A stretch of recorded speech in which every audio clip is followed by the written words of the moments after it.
Hello everybody, Michael here, part-time gamer, full-time dad with another World of Warcraft Too Long Didn't Read guide. If you like these guides, get subscribed and turn on notifications as to not miss any in the future. Quick aside, this is my personal recommendations and a basic starting point if you're new to the class or need a refresher. As well, this guide will assume no legendaries and an artifact weapon up to Concordance level 1. This guide will also focus on survivability over DPS because today we're going to be talking about the Vengeance Demon Hunter. Demon Hunters are the newest class in WoW, but they've definitely made a big impact. A Vengeance Demon Hunter, the tanking spec, mixes self-healing with high uptime active mitigation to survive. Combined with very high mobility, they are just a blast to play. As a Vengeance Demon Hunter, your secondary stat priorities should follow something similar to Haste up until around 20%, then Mastery, then Versatility, then Critical Strike, and then just Haste again. Following the above priority, your gems will be the plus 200 Saber's Eye of Agility for your first gem, then plus 200 Mastery, Masterful Argalite gems in your remaining sockets. Your enchants will be the Mark of the Heavy Hide on your neck for the armor proc, Binding of Agility on your cloak, and Binding of Mastery on your rings. Your consumables should be the Flask of the 10,000 Scars for the stamina increase, the Potion of Prolonged Power for the stat increase, and the Lavish Suramar Feast for the added agility increase. So when you eat your food, you need to go into DPS spec, then switch back to tank.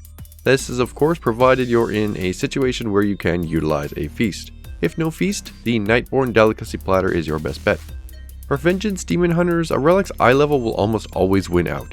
Only if relics share the same eye level will you need to decide. In that instance, you want to look for Fiery Demise, Embrace the Pain, or Lingering Ordeal in that order. If you don't have those, Aldrachi Design and Will of the Illidari can also be decent fallbacks. Now, onto the talents. Starting at level 99, you're best off with Abyssal Strikes as it will provide you with even better mobility. For level 100, it will be Fallout as it helps with survivability and DPS both by generating more soul fragments. For level 102, you're going to go with Flame Crash as it provides a nice bit of added damage. The other talents are not half bad, however they are activatable, but we need all of our global cooldowns and really can't afford to give them up for these. For level 104, you're best to go with Fracture. This ability gives you more soul fragments and thusly more survivabilities via the heal and damage reduction. For level 106, I would say go with Concentrated Sigils, as having your sigils placed at your feet automatically makes tanking much easier.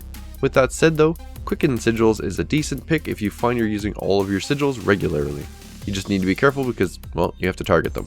For level 108, it has 3 useful talents. I would suggest however to run with Spirit Bomb as your go-to as it provides you with more healing via the Frailty debuff, which is obviously better survivability. And finally, level 110 is really up to you. All 3 talents are pretty viable, so I'll break them down right fast. Soul Barrier is good for magic damage fights and is another cooldown. Demonic Infusion is good on physical damage fights, and Last Resort can prevent a wipe and just generally save your life. I personally roll Last Resort as a default. Not dying, I've heard, is a good thing. Also, it's passive, so it's easy to manage. So now let's talk about how to actually tank. Basically, Vengeance Demon Hunters have a priority system, which you should follow while adding in your active mitigation as needed.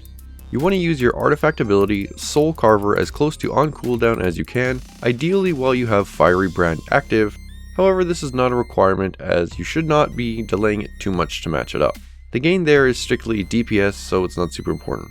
Next up, you want to use Immolation Aura on cooldown and Shear to generate pain. Use Sigil of Flame on cooldown and try to keep your Infernal Strike charges rolling. Only if you have a very high mobility fight would you not want to weave these in. You just save them for when you need to move.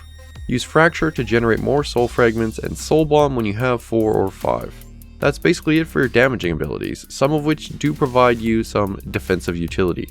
So with that, let's review the active mitigation. While you're going through your damage rotation, use Demon Spikes to reduce the amount of physical damage you're taking. You want to make sure at least one charge is essentially always rolling. Secondly, Soul Cleave is used as a reactionary heal in order to help out your healers. Thirdly, you're going to use Empower Wards right before big magic damage to reduce it. Lastly, it's Fiery Brand. This can be used to reduce all incoming damage, both physical and magical. Usually you'd want to use this before a big hard-hitting boss ability. If you find you're not taking a ton of damage, just use it whenever, and like I said, try to line it up with Soul Carver for the added DPS. Outside of all of that, our only real cooldown is Metamorphosis. This can be used either preemptively or reactionary. It increases your health and armor both by a significant amount, so it's essentially your oh damn don't kill me button.